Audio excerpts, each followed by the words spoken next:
राधे राधे। आज मैं आपको सुनाने जा रहा हूँ करवा चौथ की कहानी। ये सुहागिन स्त्रियों के लिए परम सौभाग्य की व्रत है। सो ध्यान से सुनो। एक गांव में एक साहूकार के 7 बेटे और एक बेटी थी। सेठानी ने 7 बहुएं और बेटी सहित कार्तिक कृष्णा चौथ को करवा चौथ का व्रत किया। उस लड़की के भाई हमेशा अपनी बहन के साथ भोजन करते थे। उस दिन भी भाइयों ने बहन को भोजन के लिए बोला। तब बहन बोली, भैया आज मेरा करवा चौथ का व्रत है, इसलिए चांद उगेगा जब खाना खाऊंगी। भाइयों ने सोचा कि बहन भूखी रहेगी, इसलिए एक भाई ने दिया लिया और एक भाई ने चालनी लेकर पहाड़ी पर चढ़ गए। दिया जलाकर चालनी से ढककर कहा कि बहन चांद उग गया है, अर्घ दे ले और खाना खा ले। तब बहन ने भाभीियों से आकर कहा कि भाभी चांद देख लो। भाभी बोली कि भाई जी ये तो चांद तुम्हारे लिए उगा है, तुम ही देखो। हमारा चांद तो रात में दिखेगा। बहन अकेली ही खाना खाने बैठी। पहले कोर में ही बाल आया और दूसरा कोर खाने लगी तो उसे ससुराल से बुलावा आ गया कि बेटा बहुत बीमार है, सो बहू को जल्दी भेजो। माँ ने जैसे ही कपड़े निकालने के लिए बक्सा खोला, 3 बार ही कभी सफेद कभी काला कभी नीला कपड़ा ही हाथ में आया। माँ ने एक सोने का सिक्का पल्ले से बांध दिया और कहा कि रास्ते में सबके पैर छूती जाना, जो भी तुझे अमर सुहाग की आशीष देवे उसको यही सोने का सिक्का देना और पल्ले से गांठ बांध लेना। रास्ते में सब औरतें आशीष देती गई, पर किसी ने भी सुहाग की आशीष नहीं दी। ससुराल के दरवाजे पर पहुंचने पर पहले सोती हुई जेठ की लड़की झूल रही थी। उसके पैर छूने लगी तो वे बोली कि सिल्ली को सपूत हो और 7 पूत की मात हो। ये वाक्य सुनते ही उसने जल्दी से सोने का सिक्का निकालकर उसे दे दिया और पल्ले से गांठ बांध ली। अंदर गई तो पति मरा पड़ा था। बहू ने अपने मरे हुए पति को जलाने के लिए नहीं ले जाने दिया और बोली, मेरे लिए एक अलग से झोंपड़ी बना दो, और वहीं अपने मरे हुए पति को लेकर रहने लगी। रोज सासू बच्ची कुशी ठंडी बासी रोटी दासी के साथ भेज देती और कहती, जो मुर्दा सेवनी को रोटी दिया।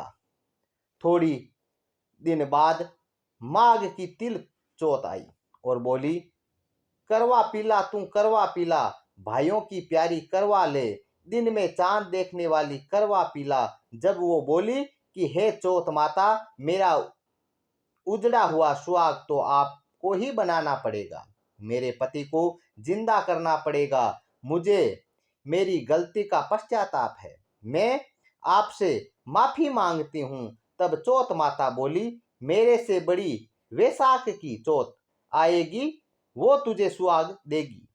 इस तरह वैशाख चौथ आई और उसने कहा कि भादवे की चौथ तुझे सुहाग देगी। तब कुछ महीने बाद भादुड़ी की चौथ माता स्वर्ग से उतरी, वही सब बात कहने लगी। तब उसने चौथ माता के पांव पकड़ लिए। चौथ माता बोली कि तेरे ऊपर सबसे बड़ी कार्तिक की करवा चौथ माता है, वही नाराज हुई है। यदि तूने उसके पैर छोड़ दिए तो फिर कोई भी तेरे पति को जिंदा नहीं कर सकता है।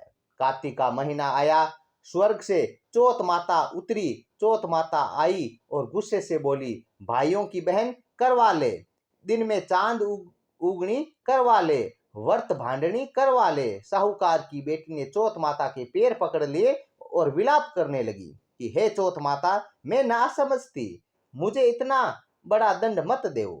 तब चौथ माता बोली, मेरे पैर क्यों पकड़ती है। तब वे बोली, मेरी बिगड़ी आपको बनानी पड़ेगी, मुझे सुहाग देना पड़ेगा, क्योंकि आप सब जग की माता हो और सबको इच्छा पूरी करने वाली हो। जब चौथ माता खुश हुई और उसे अमर सुहाग का आशीर्वाद दिया। इतने में उसका पति बैठ गया और बोलने लगा, मुझे बहुत नींद आई। वे बोली, मुझे तो 12 महीने हो गए, मुझे तो चौथ माता ने सुहाग दिया है। तब पति बोला कि चौथ माता का विधि विधान से उजमना करो। उधर ननंद रोटी देने आई तो उसने 2 जन के बोलने की आवाज सुनी तो अपनी माँ को जाकर बोली कि भाभी तो पता नहीं किससे बातें कर रही है। तब सासू ने जाकर देखा कि बहू वे बेटा दोनों झीम रहे हैं और चौपड़ पासा खेल रहे हैं। देखकर वह बहुत खुश हुई और पूछने लगी कि ये कैसे हुआ। बहू बोली, ये सब मुझे मेरी चौथ माता ने दिया है। और सासू जी के पैर छूने लगी और सास ने अमर सुहाग की आशीष दी। दूर खड़े हुए पति पत्नी का गठबंधन जुड़ गया और सब चौथ माता का चमत्कार मानने लगे। चौथ माता का व्रत पुरुष की पत्नी, बेटे की माँ सभी को करना चाहिए। तेरे चौथ करनी चाहिए। हे चौथ माता, जैसा साहूकार की बेटी को सुहाग अमर किया वैसा सभी का करना। कहने सुनने वाले को, हुंकार भरने वाले को, सभी को अमर सुहाग देना। बोलो मंगल करनी दुख हरणी चौथ माता की जय हो। राधे राधे। अगर चैनल पसंद आए तो सब्सक्राइब करें।